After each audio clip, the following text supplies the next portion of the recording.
Welcome back to another episode of our podcast. Today, we're diving into a topic that often goes unnoticed, healing that isn't loud. That's right. We often think of healing as something dramatic, a breakthrough moment. But what if I told you that healing can be quiet and subtle? Exactly. Many of us miss the small signs of growth because we're waiting for something big to happen. Today, we're here to explore that kind of growth that doesn't announce itself. So let's start with why we expect healing to be loud. We live in a world that celebrates big transformations, those dramatic before and after stories. Don't you think that sets unrealistic expectations? Absolutely. We start believing that healing should feel powerful and relieving. But what happens when it feels ordinary?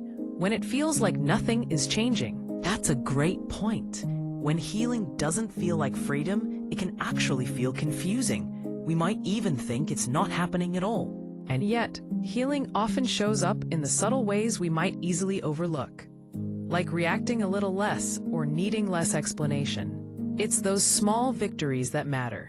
Exactly. And while you might still feel sadness or remember pain, it's important to recognize that it doesn't control you the way it used to. That's a sign of healing. But let's talk about the elephant in the room. When healing feels empty or boring.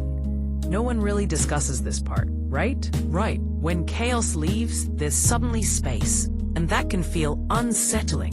It's almost like you miss the intensity, not because it was healthy, but because it was familiar. That's a tough transition. It's important to remember that peace often feels empty before it feels safe.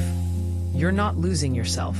You're adjusting to stability. Well said. And let's not forget that sometimes healing can happen without closure. We're taught to believe we need answers.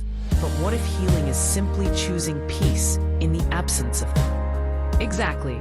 It's about learning to live well even when the story feels unfinished.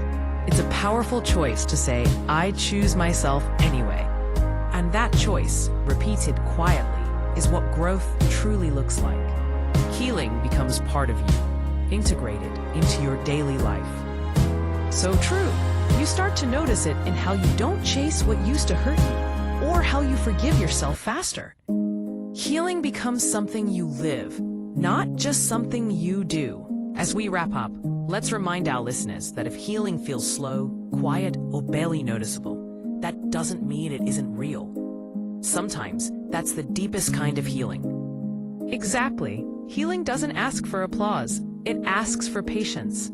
And if today feels ordinary, that might just be the clearest sign of healing there is. Thank you for joining us today and staying with the quiet. Remember, you are healing, even when it doesn't make a sound. This has been episode 6. Healing isn't loud. Growth doesn't always announce itself. Until next time.